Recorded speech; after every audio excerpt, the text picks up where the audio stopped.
yang saya berikan judul Pesak, saudara. Saudara, kita sudah memperingati Paskah, saudara ya.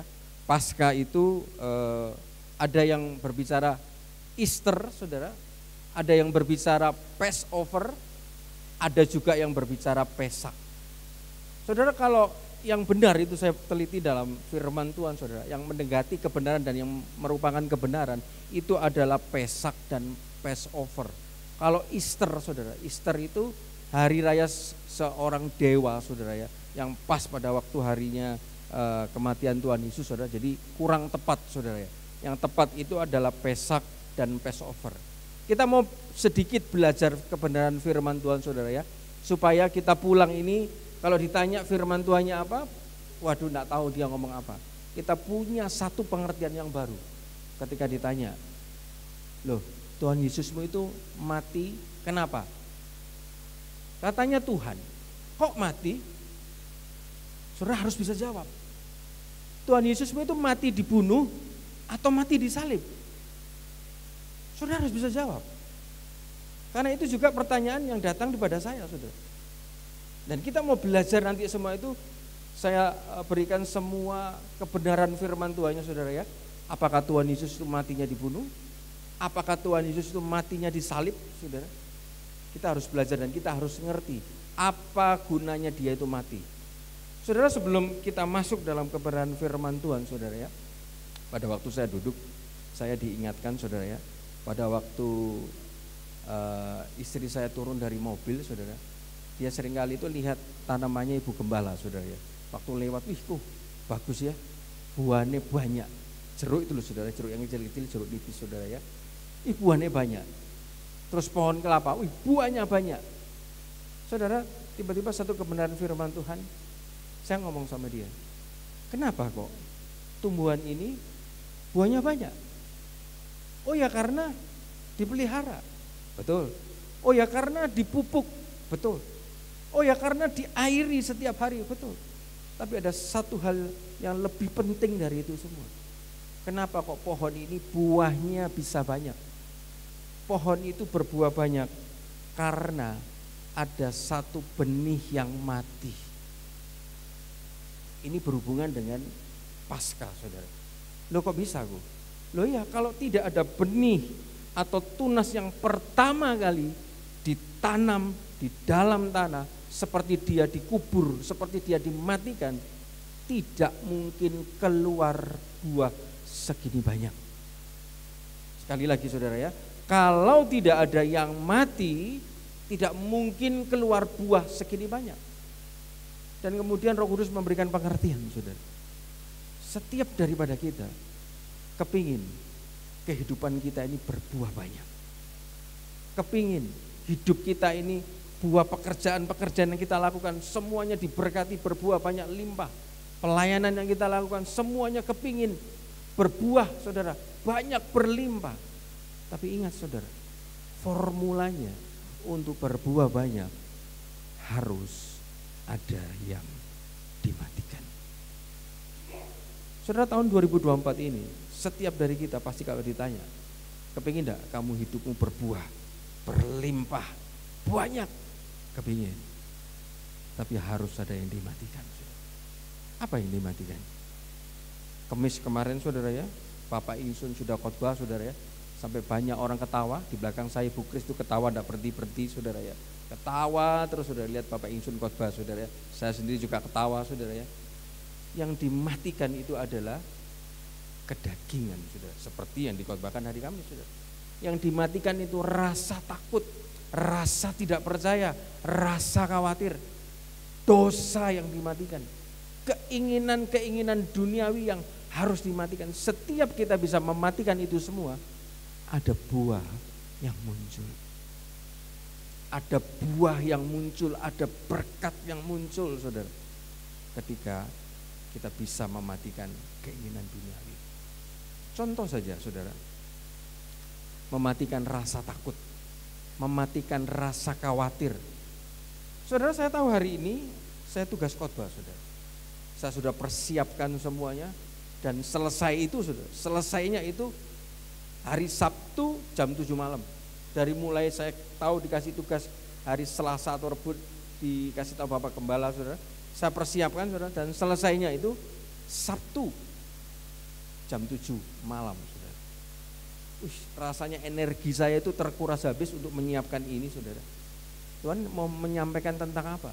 Tuhan berikan satu kisi-kisinya, saya berdoa, saya belajar, saudara ya. Saya tidak mau asal mengalir, saudara. Dan tiba-tiba setelah selesai, saudara saya ini, loh kok sariawan ya mulut saya, saudara. Makanya minggu tadi saya tidak banyak ngomong. Kalau ngomong tuh sakit banget, saudara. Di atas bibir atas sama di rahang bawah, saudara. Sakit sekali karena sariawan. Saya mau beli obat lupa, tapi Roh Kudus ingatkan, kamu nanti sore mau menyampaikan firman. Kenapa kamu tidak mengandalkan Tuhan? Percaya saja, pada waktu kamu menyampaikan firman, pada waktu kamu melakukan tugas pekerjaan Tuhan, sakit penyakit itu sembuh. Saudara, saya duduk di situ, tadinya di mobil, waduh, daging ini ngomongnya apa bisa sembuh dah ya. Saya kelamut-kelamut, bibir saya di atas, perih, sakit. Tiba-tiba tadi nyanyi, berdoa, saya coba saya, kok udah sakit ya? Hilang sakitnya. Tiba-tiba saya diberikan pengertian sama Tuhan. Hari ini kalau saudara ada di jalan, saudara, pulang itu kan rame, saudara. Karena apa? Karena ada pekerjaan galian gorong-gorong, saudara. Itu pekerjaannya siapa? Itu pekerjaannya pemerintah. Untuk pekerjaan pemerintah, kalau perlu jalan itu harus ditutup. Tidak peduli hujan, tidak peduli itu jalan raya, tidak peduli itu rumahnya orang, saudara. Rumahnya mama saya juga begitu. Gorong-gorong jalan ditutup, tidak peduli rumah orang, karena itu pekerjaan pemerintah. Mau tidak mau harus jalan. Malam pun mesin bulldozer datang malam, saudara. Duer, saudara, dikerjakan. Siapa yang berani ngelarang, saudara? Karena itu pekerjaannya pemerintah. Kalau saudara dan saya hari-hari ini hidup kita melakukan pekerjaan Tuhan, hidup kita dipakai untuk pekerjaan Tuhan, apapun hambatannya, kalau perlu jalan ditutup, kalau perlu dunia diputar, karena anak ini mau melakukan pekerjaan Tuhan. Sakit, penyakit, kekurangan, musuh, orang yang mengganggu semua, pasti semua akan dibereskan sama Tuhan. Karena orang itu akan melakukan pekerjaan Tuhan. Musa, saudara, lawannya raja, lawannya kemustahilan, tapi karena dia ini sedang berjalan di tengah-tengah pekerjaan Tuhan, sedang memikul visinya Tuhan, tidak ada yang sulit, tidak ada yang mustahil. Hidup kita pada sore hari ini, kalau digunakan sebagai alatnya Tuhan untuk menyatakan kemuliaan Tuhan, dipakai untuk pekerjaan Tuhan, tidak ada yang terlalu sulit, tidak ada yang terlalu sukar. Apapun masalahnya, sakit penyakit, tidak ada yang terlalu berat. Bagi Tuhan itu seperti menjentikan telapak tangan. Dia bisa seketika menyembuhkan, saudara. Ingat, saudara, pohon yang di sebelah punyanya Ibu Gembala, kalau mau buahnya banyak, satu, harus ada yang mati dulu. Benihnya ditanam, dimatikan, baru muncul buah. Kalau hidup saudara dan saya mau berbuah banyak, kedagingan kita, kekhawatiran kita harus dimatikan, saudara.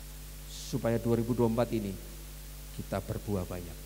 Saudara, berbicara mengenai Paskah, saudara, Pesak ini, saudara, saya akan berikan gambaran besar dulu sebelum saya masuk di dalam firman Tuhan, saudara. Kenapa kok Tuhan Yesus harus mati? Saudara, pertamanya, saudara, rencana Tuhan itu tidak ada kematian. Pada waktu kita diciptakan, manusia diciptakan pertama kali, tidak ada rencana untuk mematikan manusia itu.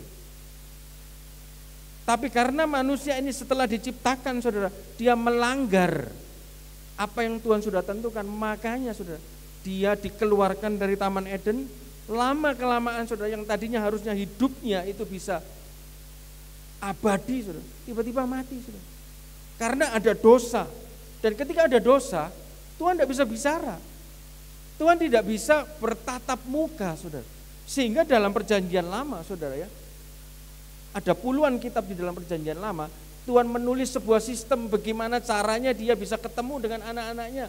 Dibuatlah sebuah kemah suci, ada halaman, ada ruang suci, dan ada sebuah tabir, dan ada ruang maha suci, tempat Tuhan hadir di situ. Saudara, dibuat sistem ini semua.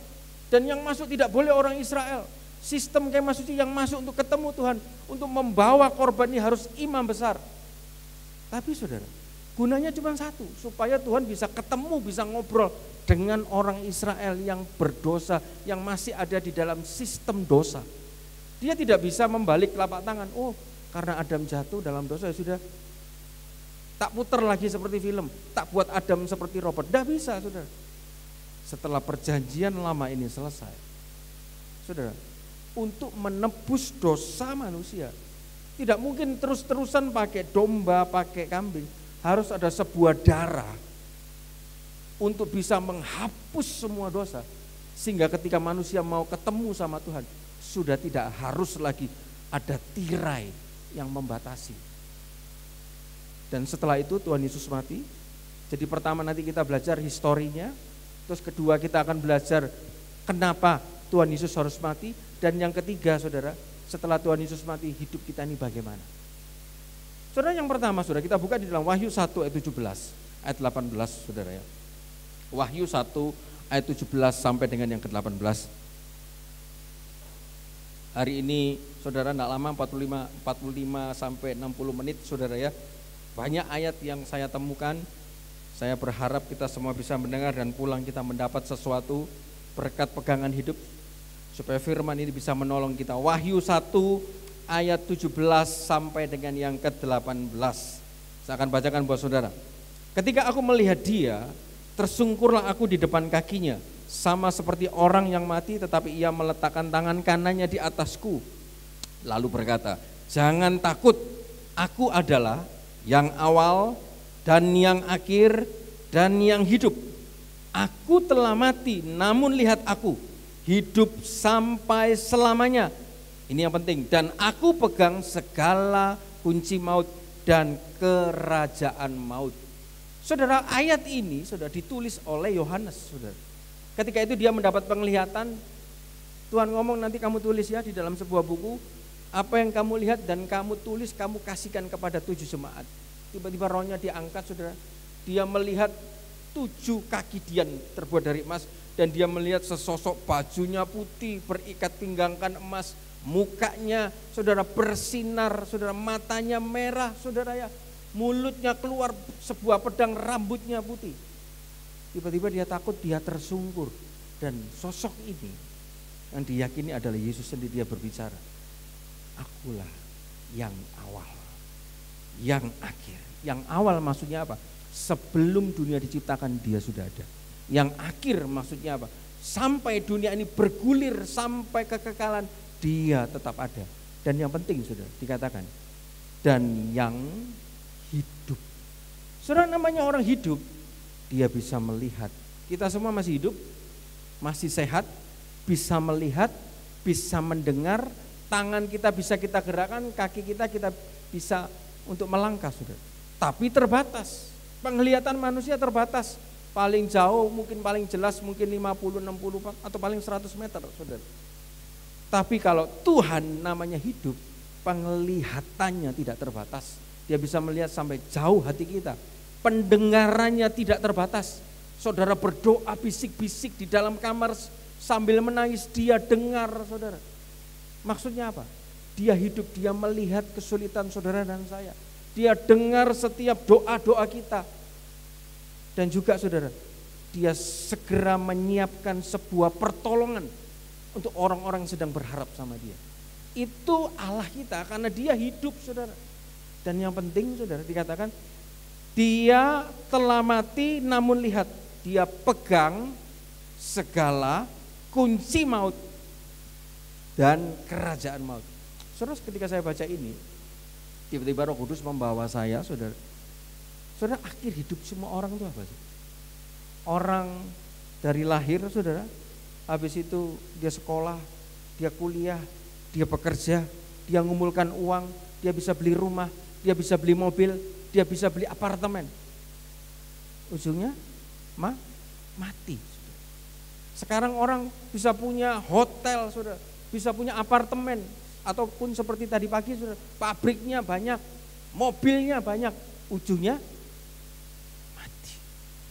Sekarang ada orang mungkin punya hutang, terlilit hutang, tidak bisa bayar, dilaporkan polisi, masuk penjara, di penjara stres saudara, dipukuli penjahat yang lain, sumpek, ujungnya mati. Ada orang sakit, tidak sembuh-sembuh di rumah sakit, mengeluarkan uang, sudah dibawa ke Singapura, ke Penang, tidak sembuh, ujungnya mati.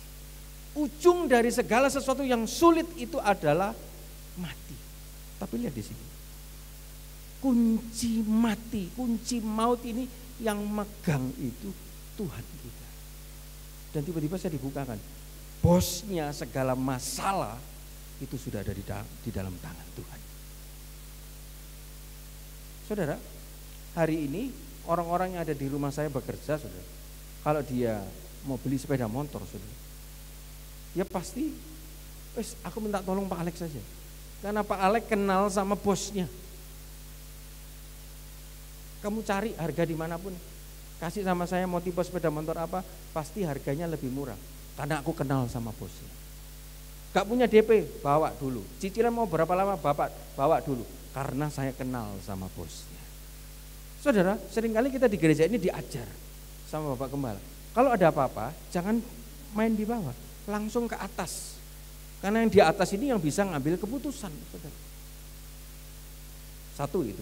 Terus yang kedua, pada waktu saya bangun rumah saya rangka, saudara, waduh, banyak pencuri, kayu saya dicuri, habis begitu besi saya dicuri, di depan mata saya ada preman yang mau minta duit, saudara, karena saya tidak kenal.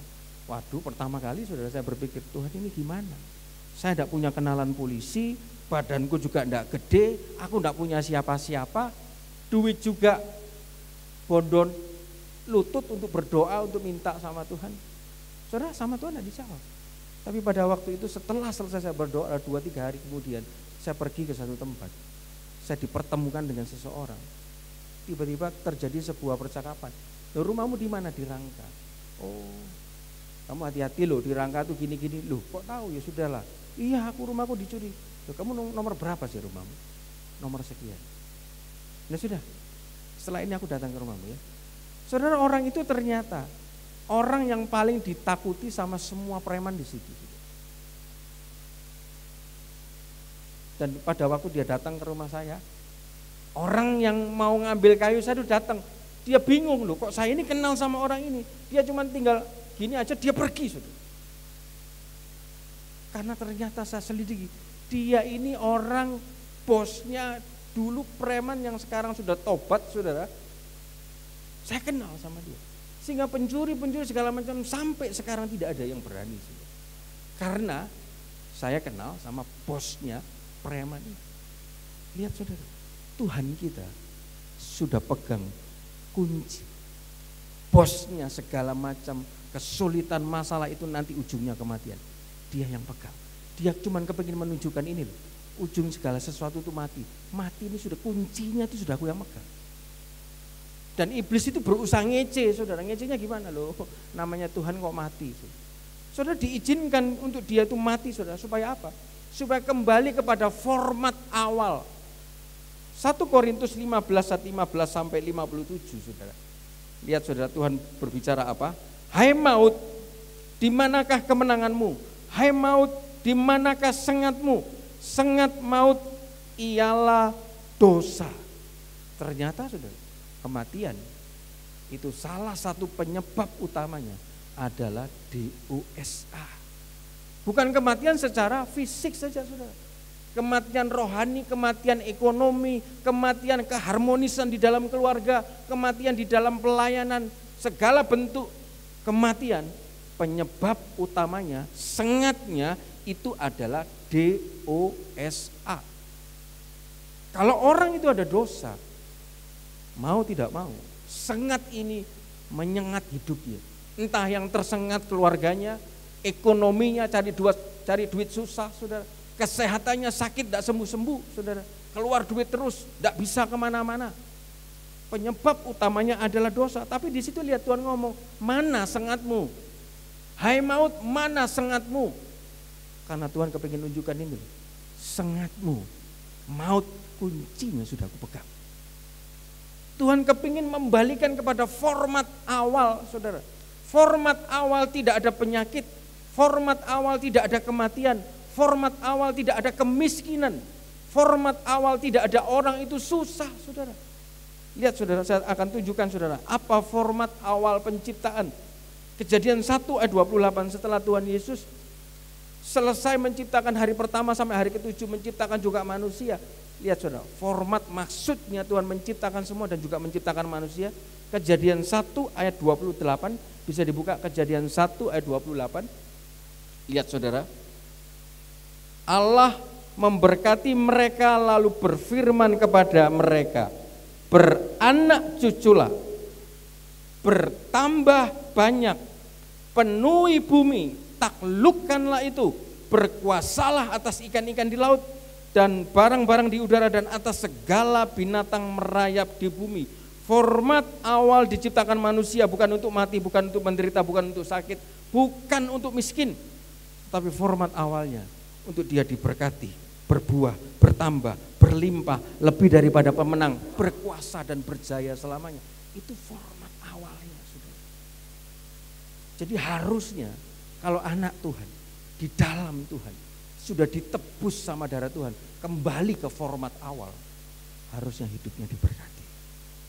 Harusnya hidupnya bertambah, bukan berkurang. Harusnya hidupnya berkuasa, bukan loyo seperti penjahat saudara ketangkap sama polisi, lemes. Bukan seperti itu saudara. Kita harus punya pengertian firman Tuhan ini. Kita harus semangat saudara. Jangan takut menghadapi kehidupan ketika kita sudah balik ke format awal. Di mana format awal Adam dan Hawa tidak bisa mati. Format awal Adam dan Hawa sudah disiapkan Taman Eden. Bukan mereka harus berusaha. Ketika kita kembali ke format awal, sudah ada penyediaan dari Tuhan. Lihat, kalau saudara baca firman Tuhan, Adam dikasih tugas apa? Untuk mengelola. Namanya mengelola saudara, yang dikelola sudah ada dulu. Uangnya sudah ada, barangnya sudah ada, rumahnya sudah ada, mobilnya sudah ada, pekerjaannya sudah ada, proyeknya sudah ada. Sudah ada semua. Kalau kembali ke format awal, harusnya hidup anak Tuhan itu berkuasa dan berjaya. Jadi kepala bukan jadi ekor. Tapi kenapa?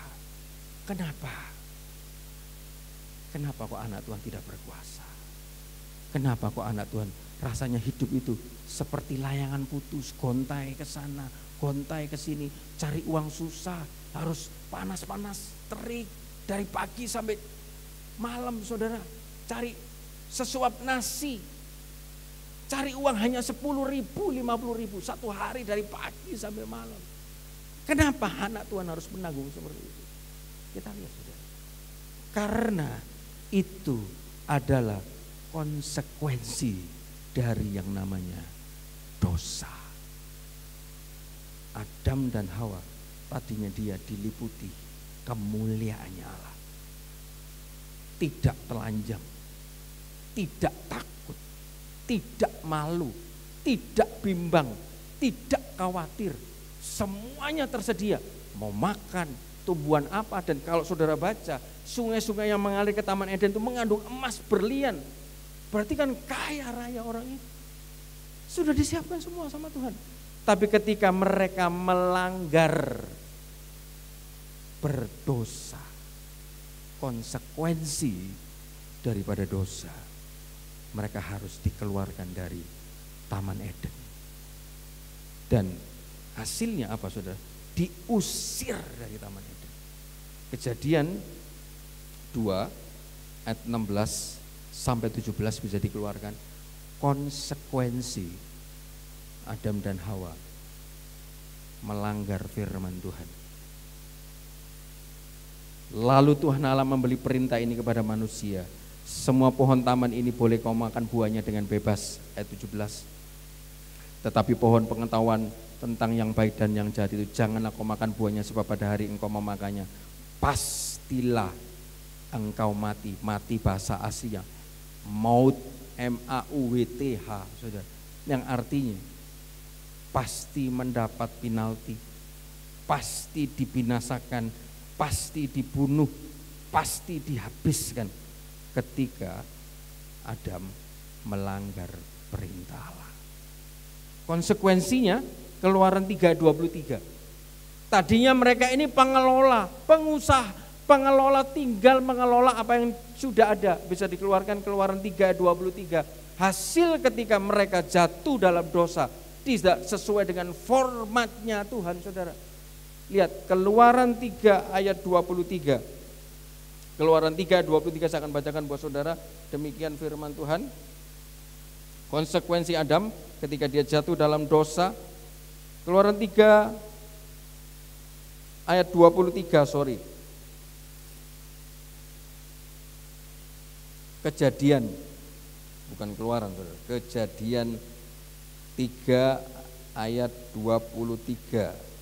Kejadian 3 ayat yang ke-23. Ya.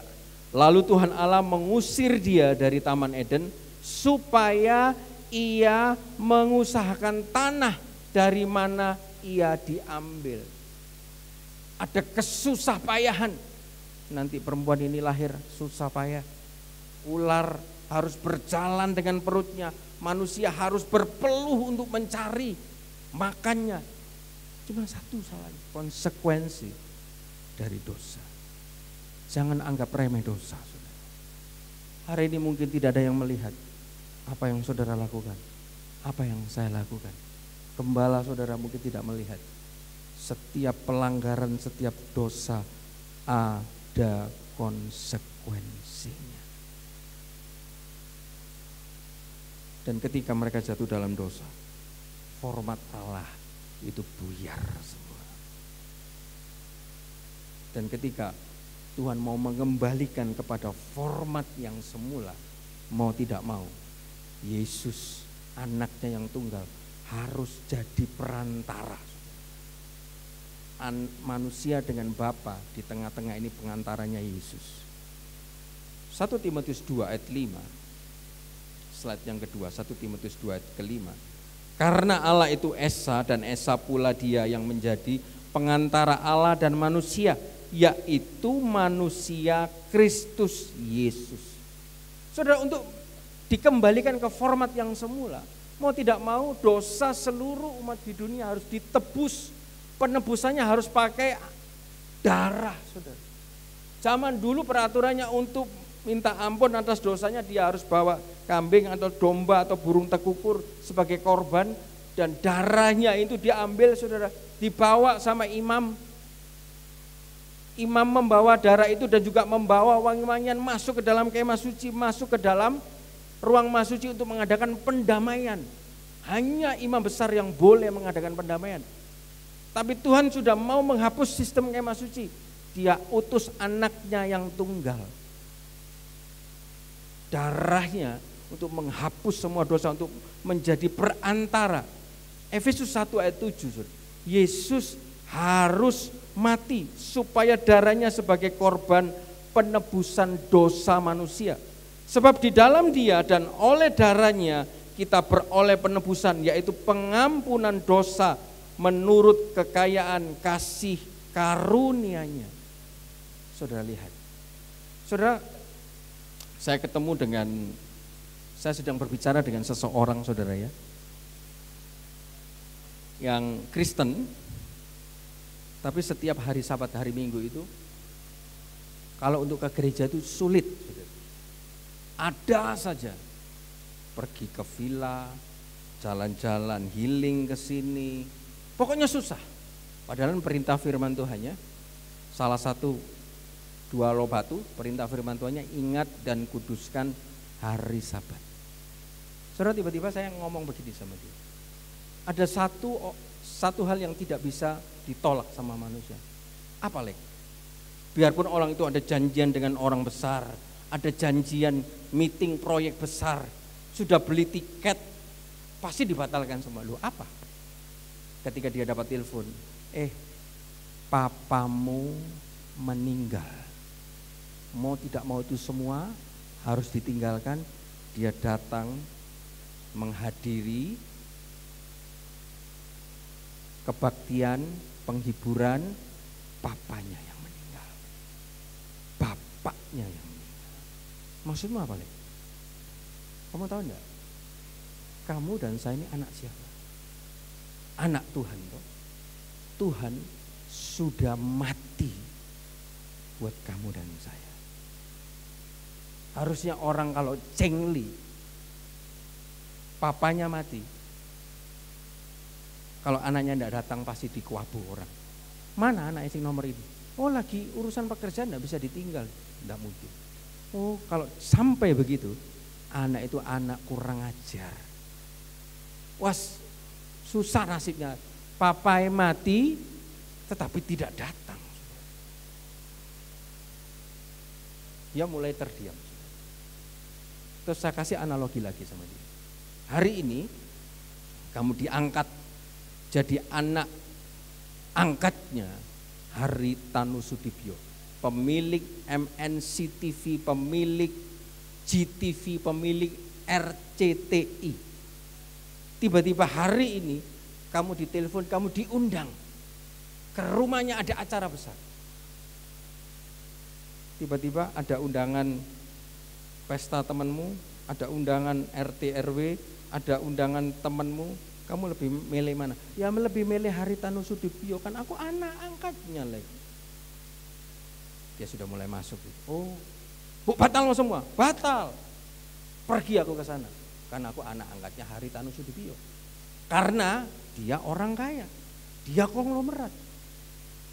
Haritanu Sudibyo dengan Tuhan Yesus kaya mana?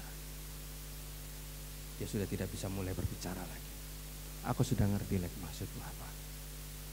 Saudara, kadang-kadang orang menganggap enteng itu Tuhan. Iya, soalnya kan Tuhan gak kelihatan. Dengan gampang itu dia ngomong, Tuhan kan gak kelihatan. Seringkali kita anggap enteng. Jam-jam ibadah, hari Sabat, saudara. Padahal kita itu sedang diundang. Padahal Bapak kita sudah mati buat saudara dan saya. Kita ini anak apa, saudara? Kalau bapaknya mati tidak hadir di dalam kebaktian kematian Bapak kita.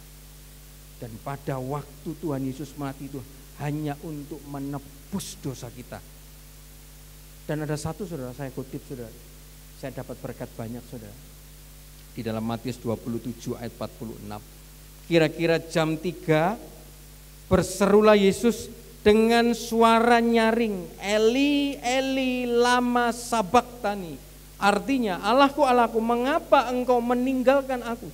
Saudara, pada waktu sebelum posisi ini, Yesus selalu bersama-sama dengan Bapaknya. Apapun perkataannya, aku melakukan kehendak Bapakku. Dia berdoa, dia tanya Bapaknya harus bagaimana, harus bagaimana, harus bagaimana. Selama pelayanannya 3,5 tahun dia bersama dengan Bapaknya. Baru kali ini ketika dia disalib, ketika dia mengucapkan Eli Eli lama sabaktani. Sama seperti saya sering ucap ini sama istri saya, saudara ya. Kalau sudah pulang dari gereja atau pulang dari rumah itu malam, saudara ya. Sudah malam waktu nih tidur, saudara. Saya cari istri saya, kok gak balik-balik ke kamar ini. Kemana dia ini? Sik ngurus piring, sik ngurus cuci baju, sik belum cuci mobil, saudara. Nov, kamu ngapain? Cuci baju. Nov, kamu ngapain? Cuci mobil. Nov, kamu ngapain? Cuci piring.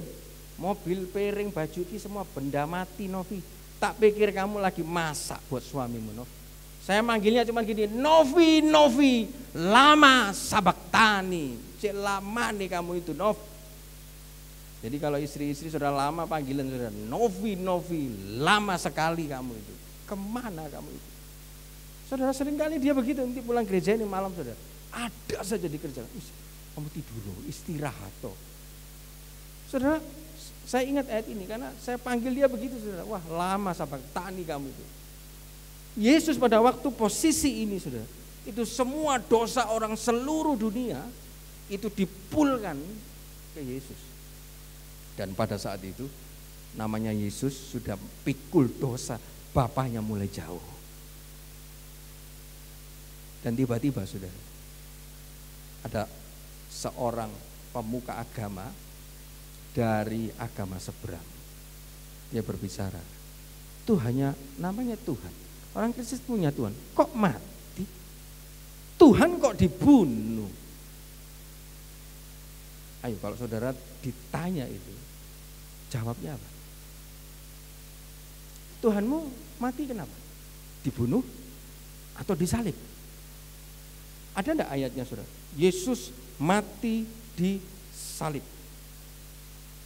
Saudara, Yesus matinya bukan dibunuh.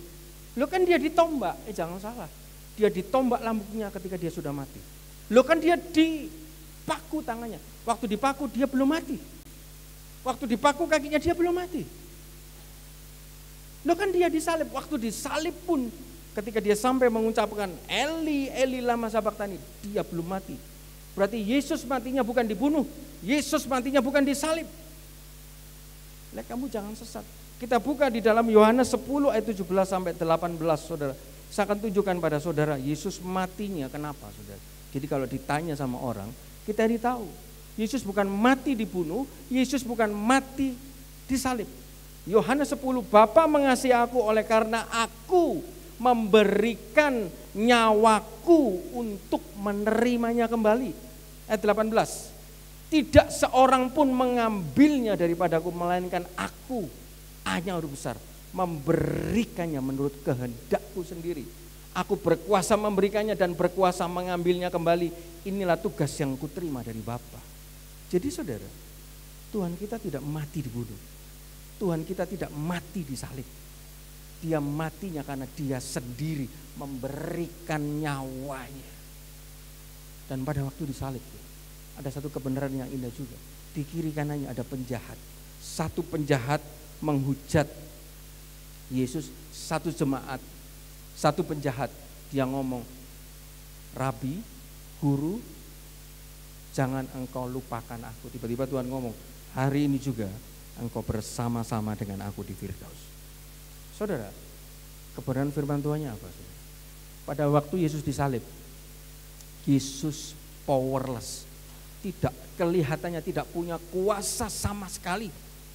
Dipaku diam saja, ditombak diam saja, ditempeling diam saja, dimahkotai duri diam saja, dibully, dikuapu sama penjahat, sama tentara-tentara dikasih kain, ini lo minum mau, pakai asam saudara, diam saja.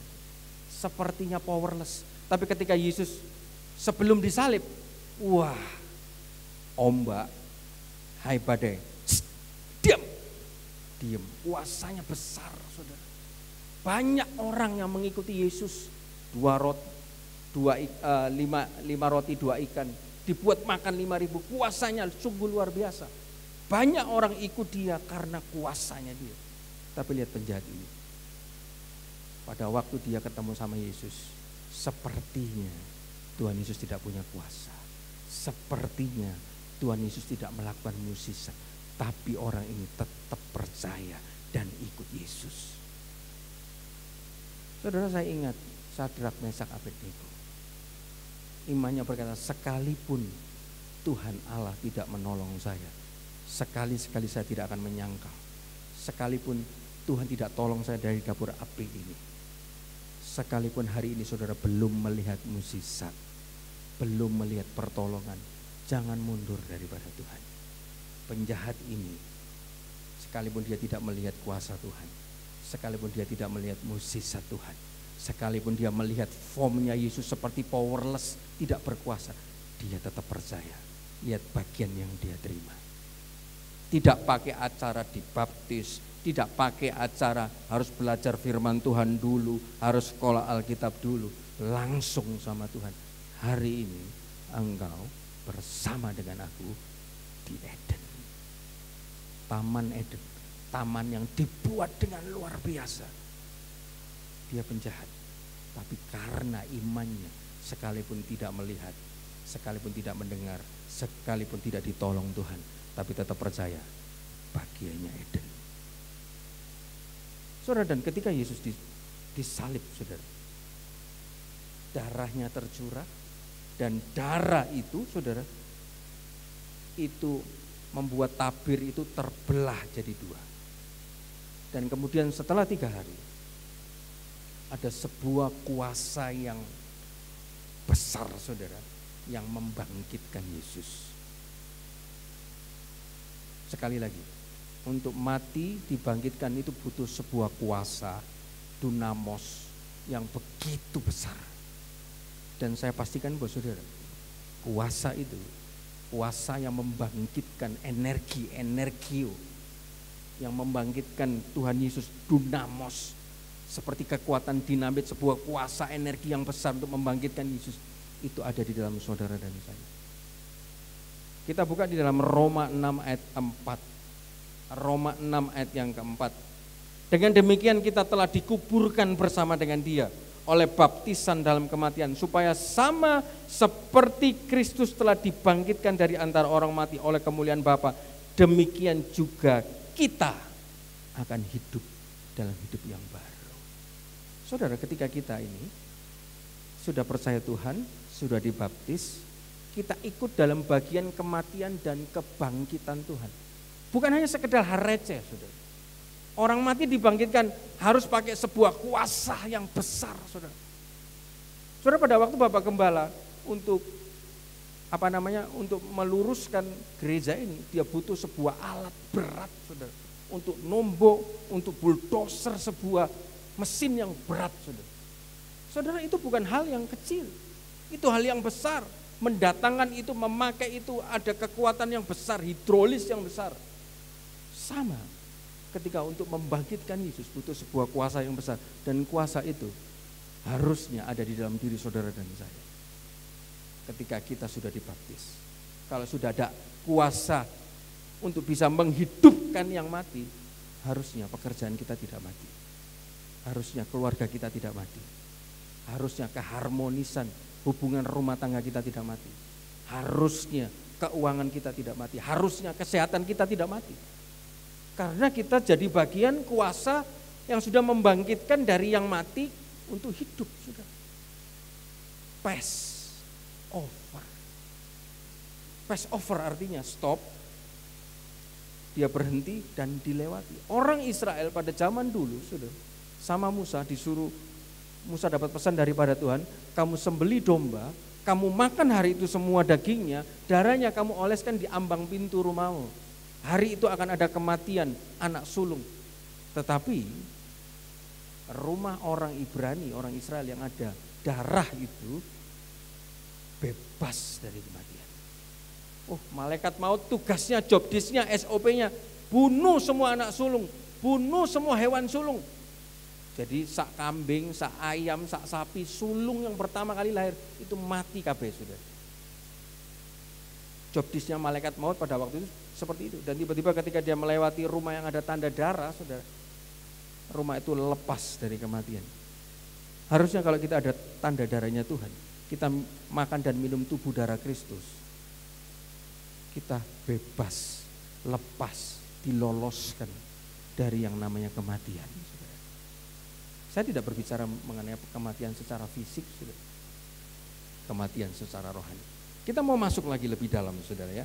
Setelah kita ini, jadi kita sudah tahu historinya, saudara, Tuhan kepingin mengembalikan kita ke format awal dengan Tuhan Yesus harus mati, darahnya tercurah, saudara, kita mengalami kuasa kematian dan kebangkitan Kristus. Supaya apa sih, saudara?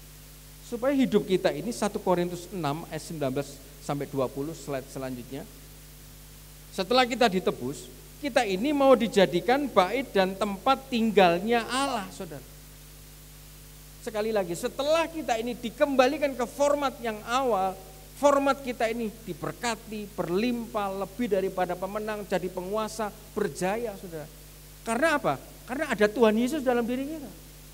Ingat, saudara, tabut ala gambaran kehadiran Yesus. Ketika tabut itu ada di rumah Obed-Edom diberkati 3 bulan. Rumah Obed-Edom itu kecil, saudara, melarat. Tapi karena ada tabut Allah, gambaran kehadiran Allah, tubuh kita bait Allah.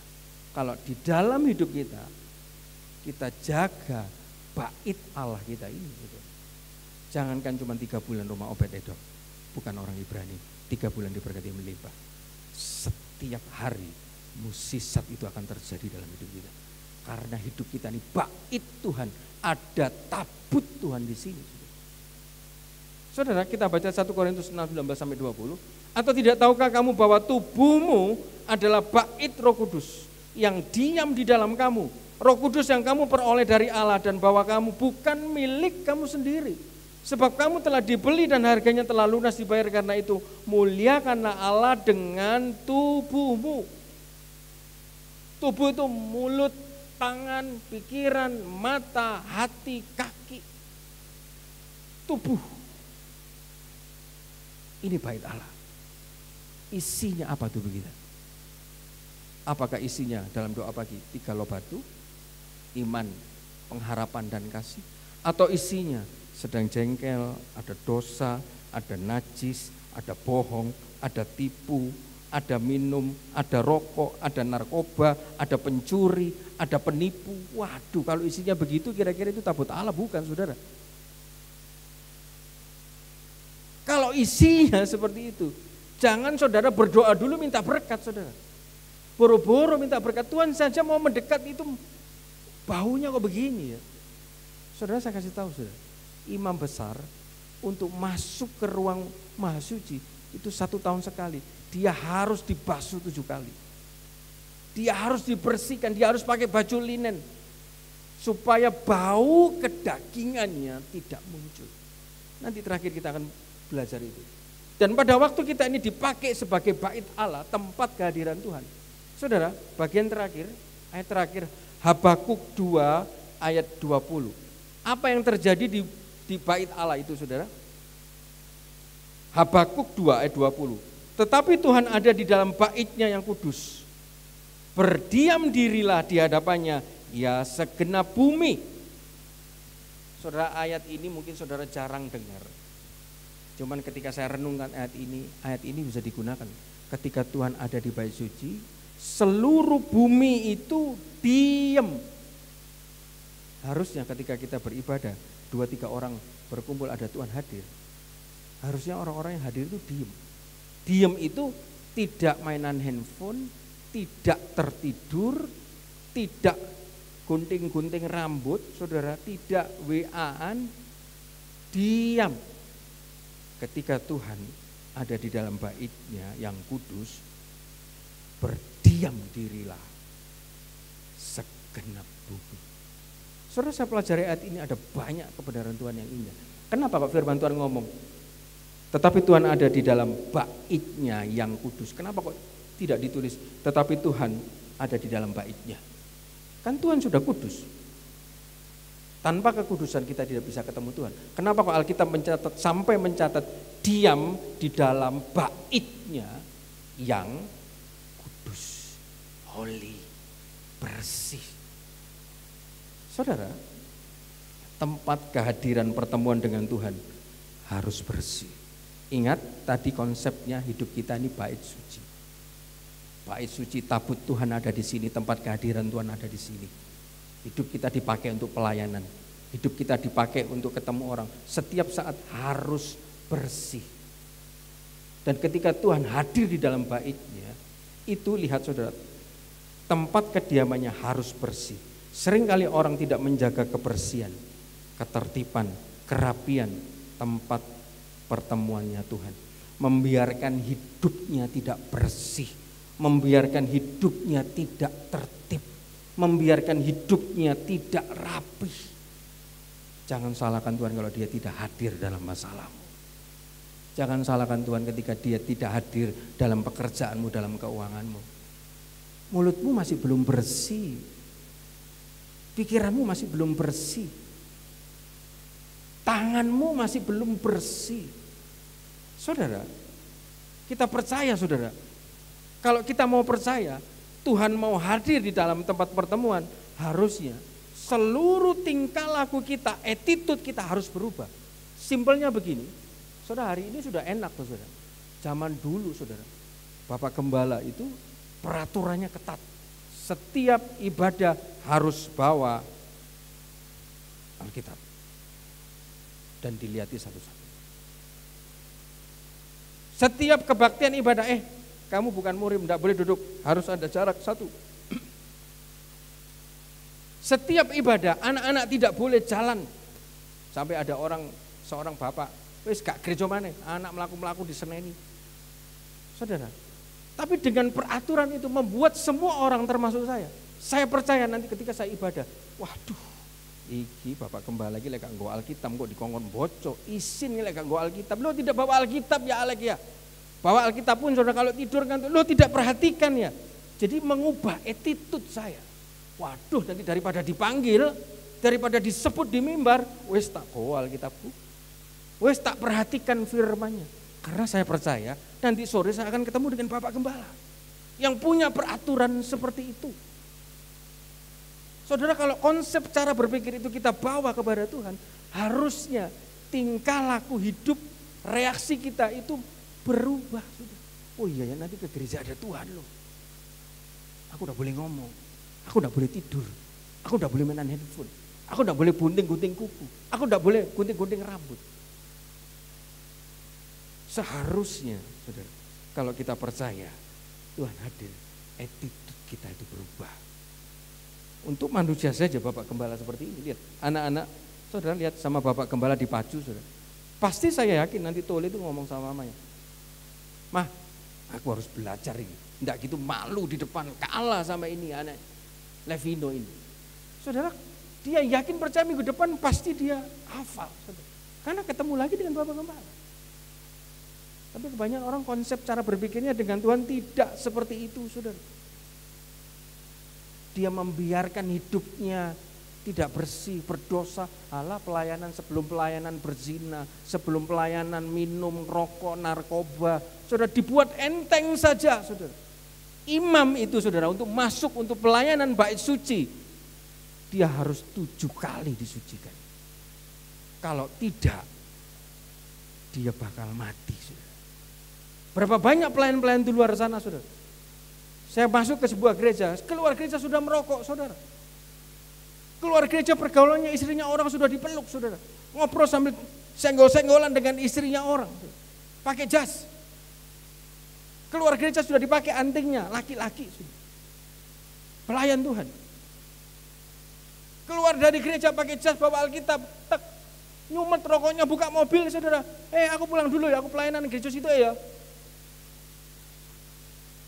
Konsep bait suci, saudara, namanya imam, namanya pelayan Tuhan, untuk memasuki rumah Tuhan, bait suci, dia harus disucikan, dikuduskan 7 minggu.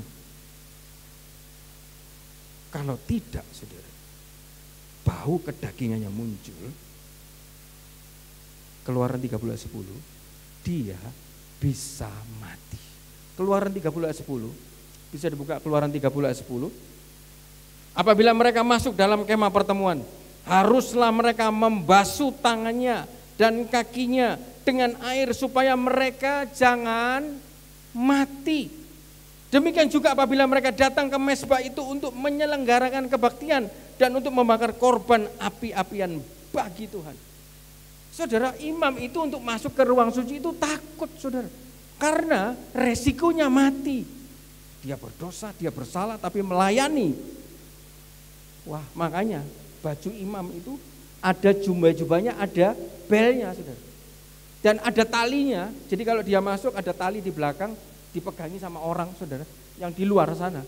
Kalau masih bunyi keliling, oh berarti orang ini gak mati, sih hidup. Tapi kalau sudah gak bunyi, saudara, oh ini ada dosa, imam ini ngelayani anak dosa. Mati, saudara, ditarik talinya. Keluar, berat, saudara. Hari ini mungkin pelayan-pelayan Tuhan itu masih hidup. Yang tadi kedapatan setelah melayani berbuat dosa seperti masih hidup. Tapi kita pastikan, mungkin rohaninya sudah mati. Mungkin ekonominya ada yang mati. Mungkin keuangannya, pekerjaan juga ada yang mati. Konsep hidup kita, bait suci tempat kehadiran Tuhan, kita harus jaga kekudusannya.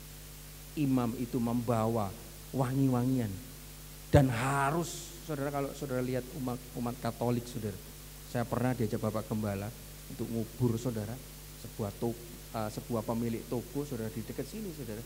Itu, saudara, ada sebuah, nggak tahu uskup atau siapa, saudara, bawa seperti strongking, keluar asapnya, bau kemenyan, saudara. Karena konsepnya seperti itu. Bau itu untuk menutupi ruang maha suci supaya bau dagingnya tidak tercium oleh Tuhan. Tapi hari ini banyak orang pelayan Tuhan salah mengerti konsep melayani. Hidupnya dibuat sembarangan, saudara. Hidupnya dibuat tidak bersih. Hidupnya dibuat tidak teratur. Sehingga pelayanannya tidak teratur, semaunya sendiri, seenaknya sendiri. Jangan salahkan Tuhan kalau hari-hari ini rumah tangganya, ekonomi pekerjaannya mulai mati. Saudara, saya lanjutkan lagi. Satu ayat terakhir, saudara. 1 Raja-Raja 6 sampai ke 7. Sampai dibuat sebuah peraturan, saudara. Kalau kamu membangun bait suci, namanya orang ada pekerjaan di gereja, saudara pastikan ada kegiatan memalu, memaku, ngebor, ngedrill. Lihat, kalau orang-orang itu lagi bekerja di dalam bait suci, 1 Raja-Raja 6 ayat 7. Pada waktu rumah itu didirikan, dipakailah batu-batu yang telah disiapkan di penggalian sehingga tidak kedengaran palu atau kapak atau suatu perkakas besi pun selama pembangunan rumah itu. Rumah itu adalah bait suci. Untuk bangun rumah suci, bait suci, saudara, sampai ada peraturan. Tidak boleh malu, tidak boleh maku, tidak boleh ngebor, ngedrill di dalam gereja. Suasananya harus sepi, pekerjaannya harus sudah selesai di luar. Berapa banyak orang ketika bekerja untuk Tuhan di dalam bait suci, hidupnya belum selesai, dosanya belum selesai, keangkuhannya, ketinggian hatinya, kesabarannya, emosinya belum selesai. Saudara, kalau orang melanggar 1 Raja-Raja 6 ayat 7, itu ada hukuman sendiri daripada Tuhan. Untuk melayani, untuk berdiri di tempat ini, untuk melayani pekerjaan Tuhan, hidup kita harus selesaikan di luar. Baru kita bisa memberi. Apa yang kita mau beri untuk jemaat, kalau hidup kita sendiri ketika melayani tidak bersih, saudara. Saya sih tidak 100% bersih, saudara. Tetapi saya terus berusaha menjaga. Dosa A, waduh Tuhan aku lemah di sini. Saya bertobat, saya tidak ulang lagi. Dosa B, waduh iya Tuhan aku lemah di sini. Saya bertobat, saya tidak ulang lagi. Tapi kalau dosa itu terus diulang terus sampai kupingnya. Dulu saya ingat, saudara, istilahnya Pak Yuda, Pak ngomong apa Pak Herman, EGP, emang gua pikirin jalan terus.